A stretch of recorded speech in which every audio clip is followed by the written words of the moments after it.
guys, GRP back in the house with myself, Larry Olabamiwo. And look who's here. The Wanderer returns. I've been wandering around. You know what it was? I got so held up with Channing Tatum and what's dropping with his new film coming out that I had to go and take a week out to prepare myself for the lap dancing. And then coming back and having Leon ridicule me for being taken away by the nipples and everything else. So I'm back, people. I've been away, meditated on it, and I'm fine now. So I'm here. Okay. Back in the GRP. Damien Ashley. Yeah, that's enough of that. You know his face. And my man here. Mr. El Rock. Yes. So as always, we're here as gym rats and actors, giving you our perspective on everything entertainment, especially movies and TV. We've got a couple of reviews to share with you today. First one being the Mike review. So if you guys know, we did a trailer reaction quite a while ago, didn't we? On Mike. It was on Hulu. It's now on Disney Plus as well. For all us lot outside America who doesn't have Hulu. So I've watched all of it. Leon's watched all of it? I've watched all of it. Okay, cool. I watched it all. Damien's yet to watch it, but we're going to have to spoil. Well, he knows the Tyson story. Yeah, anyway, so it doesn't matter. Damien doesn't even watch The Mirror. I don't. Have you seen the way I dress? Yeah. Oh, In the man. dark. Literally. So, Mike. I'm not going to go into too much because most of us know the Mike Tyson story. Right. But one thing they did, because if you remember the trailer reaction, and we did a topic afterwards, Mike Tyson wasn't happy. Wasn't happy at all. At all. Because they didn't pay him for this. Yeah. Right? They didn't consult him for this.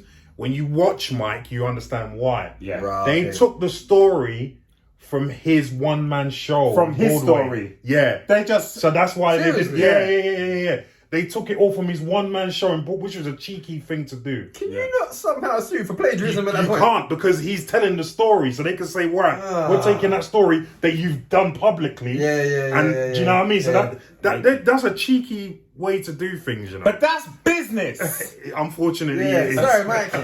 Sorry, Mike. I still stand with Mike because it's his story. Yeah. But so you all know. So the story basically went from Mike's childhood to his current status. His mum now, like not being able to manage, and then going to live with the Custamato Damien people, and Custamato. Actually, before that, when he was in one of the youth offenders jail, he meets up with a boxer who beats the shit out of him, and who knows Custamato, who then puts him onto Custamato. Okay. You know, and you all know the story of Custamato. Don King. I actually thought the guy who played Don, he's quite well known. I forget his name. He's good though. He played well in that. He played well in that. He was real good. The girl who played Robin Givens is actually she was in the first Spider-Man film with Tom Holland. Oh, okay. Playing Michael Keaton's daughter. Yes. Yeah. Which means she was also in John David Washington's film Black Klansman. She was also in that as well. Yeah. So Laura Harrier. That's the one. Yeah. That's the one. So Trevante Rhodes, is it? Plays Tyson. Yeah. We had a discussion about this, didn't we? He was okay. I think it was really good. His performance. His performance. He did one thing that was very, very distracting. And I mean very distracting. And even when I mentioned it to my man and he watched it, he was like, I see what you're saying. Obviously, Tyson has this mannerisms of moving his hands like that. Yeah, did it. It got annoying. He overdid it. Yeah. He overdid it. There's talking with your hands, and then there's every minute, not even minutes, every couple of seconds. When he was on the so then what they do, they go onto the Broadway thing when he's talking, and then they go to the flashback to the so scene. they actually record him doing a Broadway. No. But they do Trevante. They record him as if he's doing a Broadway show, and then they flash back to the scene. Yeah. So every time he's on that Broadway scene, every few seconds it was so distracting. Yeah, it's too much. It was, isn't it? We had a big discussion. Someone should have called that and said, just calm down a bit. It does. One episode would have done. Do you know what I mean? Not one every 2 minutes. Do you know what I mean? It wasn't even every few seconds. Yeah, like he's fucking conducting. Literally. That's the perfect analogy. Literally, like he's conducting. Like it just got ridiculous. but I will say that he did play Tyson quite well. Apart from that, he got him seriously physical. Well, he was in wicked shape for Moonlight anyway. Yeah. But he was in great shape for this. He was definitely on and the you had to be. Sarzal. You had to be. You're being Tyson. You can't play Tyson without being on the Sarzal. His physique was awesome. Jamie Foxx going like, oh damn. Yeah, probably, yeah. I'm telling you, this is what I got to live up to. Damn. It's like, I ain't 35 Yeah, barbecue wings ain't gonna do it. Do you know what I mean? Yeah, man. And obviously they touched on the important periods of his life. Yeah. Obviously becoming the youngest heavyweight world champion, losing Cass, marrying that bitch and her mum, Robin Givens. Yeah, and her mum, you know.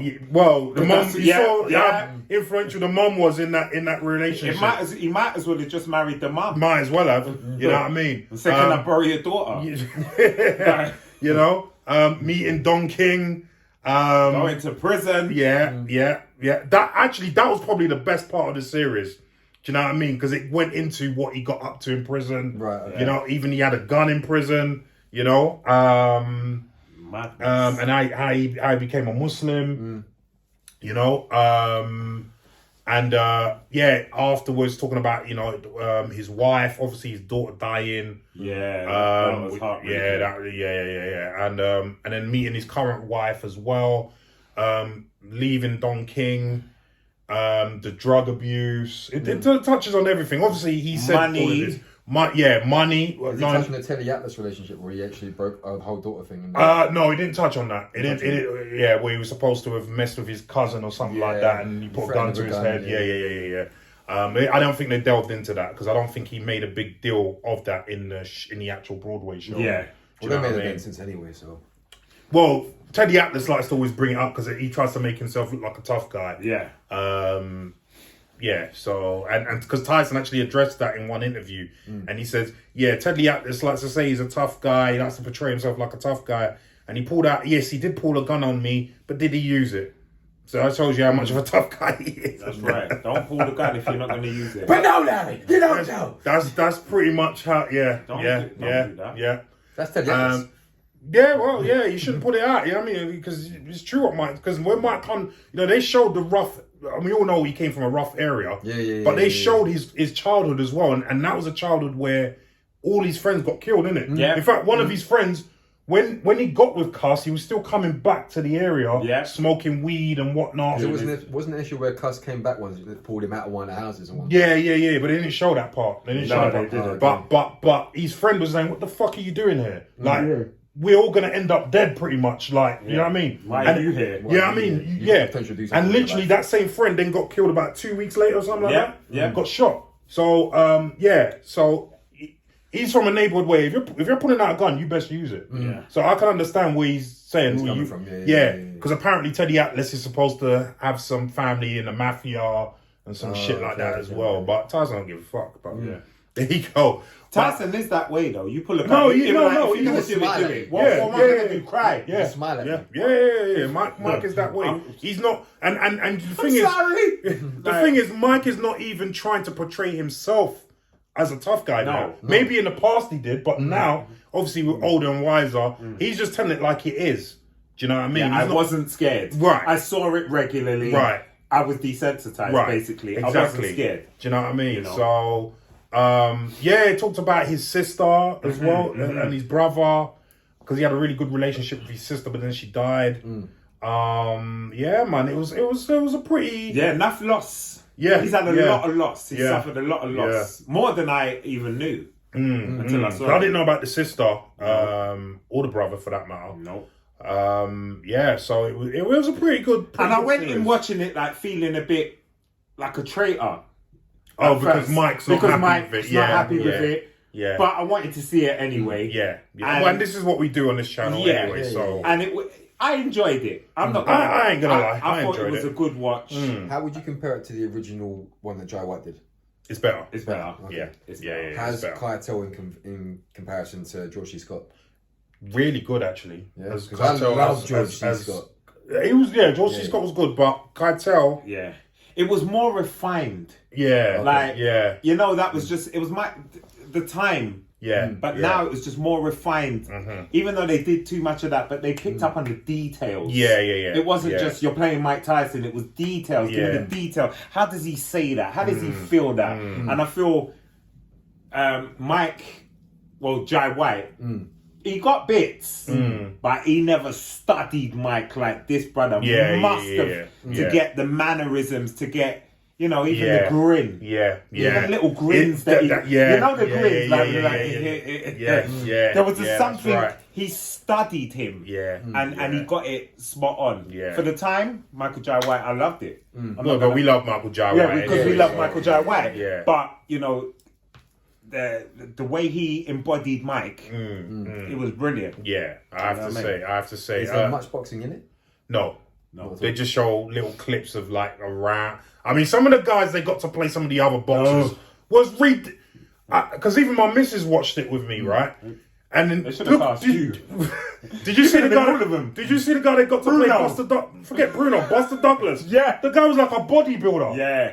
Like an off-season bodybuilder. Yeah. And my missus was like, was that guy really that big? I said, no. I showed her. Douglas was long-limbed and like rangy, Slim. Like fat slim. Yeah. When I showed her, she was like, who cast this guy? That was the casting director, Did you see the Lennox?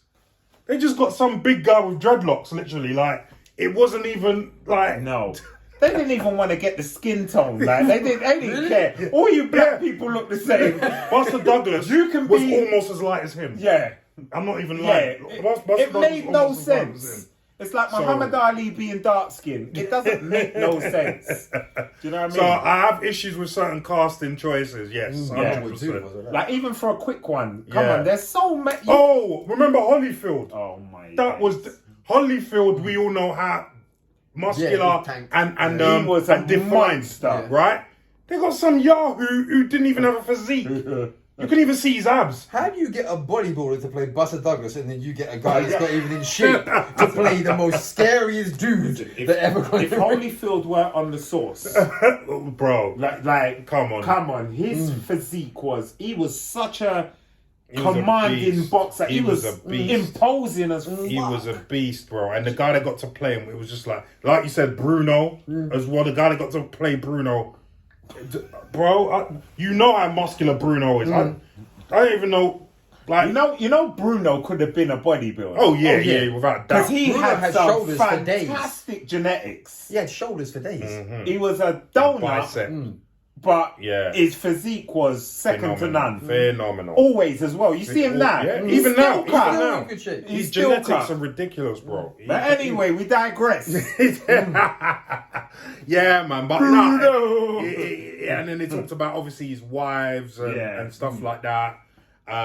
Especially how he met his current wife now, which I thought was quite interesting. And actually, I didn't know about her going to jail with her dad and all that as well. His current wife, but she's always been in his life. Do you know what I mean?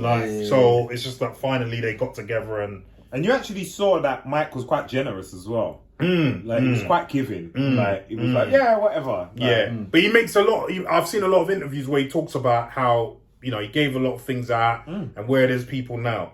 Do you see what I'm saying? Like, they're nowhere. They're not his friends. I've seen the recent ones where he's like, he bought someone a brand new Lambo or whatever. He'll do things like that. There was a lot of that in there. Remember, there was a scene where he just he was into a car showroom and he goes, what have you got? Something like to that effect. And then goes, I'll take the lot. Yeah. And obviously the guy knows who he's talking to. So he's like, he's getting real excited. He's like, this commission's going to be fun. I'm going to win. They showed it's funny because there's certain things they didn't shy away from. So I told my missus we were watching it, he loses to Buster Douglas in Japan, and part of his training was banging Japanese girls. Like they were all lined up, like for real, they were all lined up outside his hotel room waiting to bang him. Like that, and then you saw that in the actual. But I didn't know how real that was. Oh, that was actually that was 100% real. Okay. Because my missus was like, I bet they don't show that, and then they showed the one Japanese girl's on top of him riding him, and they got other girls waiting. Oh wow. Did you miss that part? I must have fell asleep to that part. I never saw that part, you know. Yeah, so How many were lined up? I can't remember. There was quite about 3 of them lined up outside the door, and then they also showed the bit where no, they didn't, because I showed my missus the fight where that Buster Douglas fight they didn't take serious because they had to use the condom. Remember I showed you that before? They used a condom instead of an iron to. They used a fucking condom. Yeah, madness. Put ice and cold, didn't it? Madness. That's how seriously they took that fight. You know what I mean? But it just goes to show, like Buster Douglas, he was always a good boxer, but he never showed anything like that. Yeah. But when my man's mum died, you feel like you got nothing to lose. Imagine. So he went in there and fought the fight of his life. Yeah. You know? No one was beating him that night. The way Buster Douglas fought, no one was going to beat him that night. I'm telling you. And even when he got up in the 8th round from that uppercut, you know what I mean? It's like, no one gets up when Mike knocks you down, especially in the 8th round, you're tired and stuff. Yeah. It's like no one knocks, you know, But I ain't done him getting up. Yeah, for real. I give it an 8. I give it an 8. Yeah. I give it an 8. It's pretty good. I think you'll enjoy it. Yeah, I enjoyed it. Man. I think it's a good watch. Yeah, man, touch on all the bits points, we wanted to see. all the important parts of his life. Yeah, 100%. Do you think Tyson would be happy with it? I think if he was to watch it, I think he would be okay with it. Yeah, he wouldn't be unhappy with it. Yeah. Because they didn't overly embellish anything. Right. They didn't embarrass him. They went on what he said. Yeah. So they didn't embarrass him or anything like that. No, make it exactly what you said. They went on what he said from the show. Yeah. Okay. Do you know what I mean? Okay. You can see they paid a lot of attention and didn't embellish. Yeah. I do wish they got Mike involved though, and even if they had to pay him money, it's not like Disney, you ain't got money. Come on, man. Like, you know what I mean? Like, you should have given the man a little something. Yeah, man. That's it's his life story, man. I'd I'd be vexed as well. Why are you putting out my life It's story? my life story. You got, you know what I mean? I'd be vexed too. So, but yeah, man. That's our review for Mike. So Damien will check it out at some point. Yes, I will. And maybe let you guys know what he thought of it. But yeah, leave some comments down below and let us know if you've seen it and what you thought of it. Yeah. Peace.